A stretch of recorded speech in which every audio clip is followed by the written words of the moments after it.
right, today we are looking at the Latitude64 Sapphire in this incredible Chameleon Opto Plastic.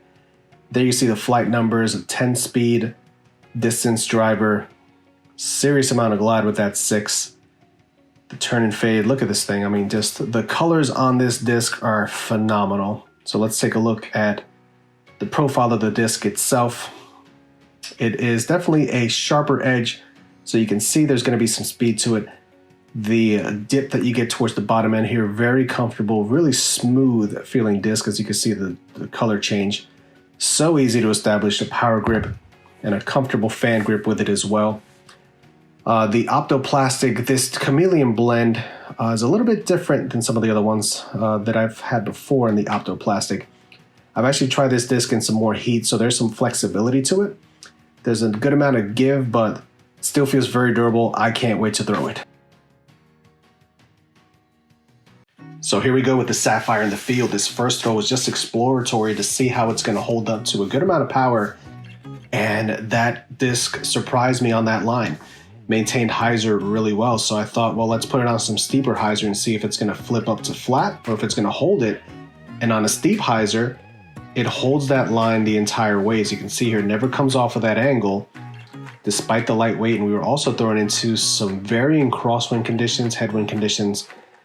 This disc, I put a little bit a flat shot, maybe a touch of anti, and that was 330 plus feet on maybe throwing it 70-80% power. So the glide on this disc is for real. I know looking at the weight, you're thinking, well, 158's not going to hold up. There was some tailwind here on this anhyzer shot, so it kind of fought out. But there's some sneaky stability to this disc that makes it, I think, very usable for varying arm speeds and not just the beginners like it's touted to be made for.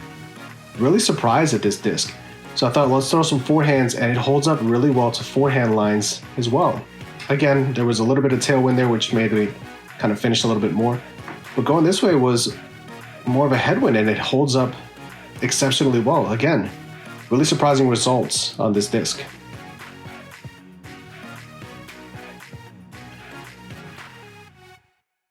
All right, here we go with some exploratory throws. We have the Sapphire here, and the Sapphire is considered a lightweight speed 10 distance driver. So even with it coming in at 158 grams, this takes the same flight as a heavier disc with the same numbers. We are throwing into a constant wind here, left to right, tailwind, and this is a turnover that is gone bye-bye. That shot was just over 400 feet, and that was in the air. The edge of the field for us comes in at just over 400 feet from where we're throwing from. So that turnover kind of puts into perspective what a 10 speed can actually do when thrown in the right conditions, and even with it being lightweight. The rest of these throws are showing that the disc does have the understability of a I think -2, and still can come out of that turn once it hits the low speed turn and finish. I don't think I actually had a single backhand that I was able to burn even with a full snap, trying to really get into it. I did burn a few forehands, really trying to get into those, but after you learn the feel for the disc, you ease up a little bit and you can really gain better control. That one turns over just a little bit more because of the wind, but still finishes out once it gets towards your target.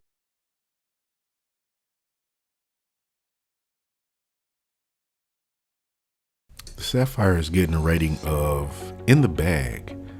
I don't bag many lightweight discs for tournament play. Reason wise, really just consistency.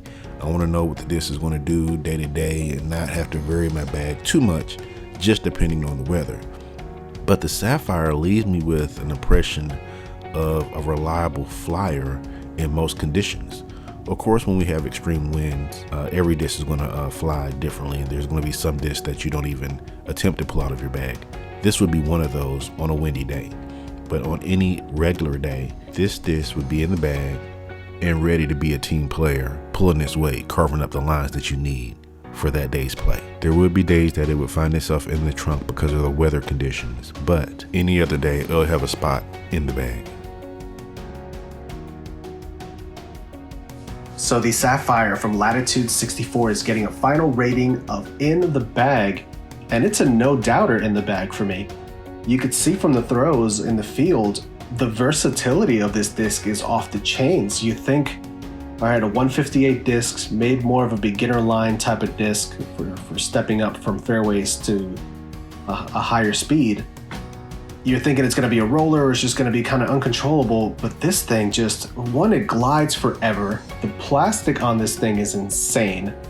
It feels really great in the hand, super comfortable, held up on differing wind conditions, on differing lines, whether you're throwing turnovers, throwing straight shots.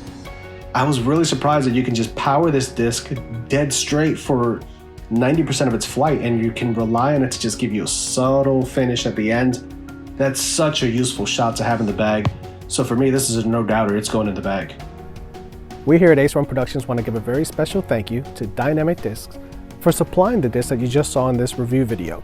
Please make sure to head on down to our description where we will have a direct link on where you can go to get your hands on the disc that you just saw in this video.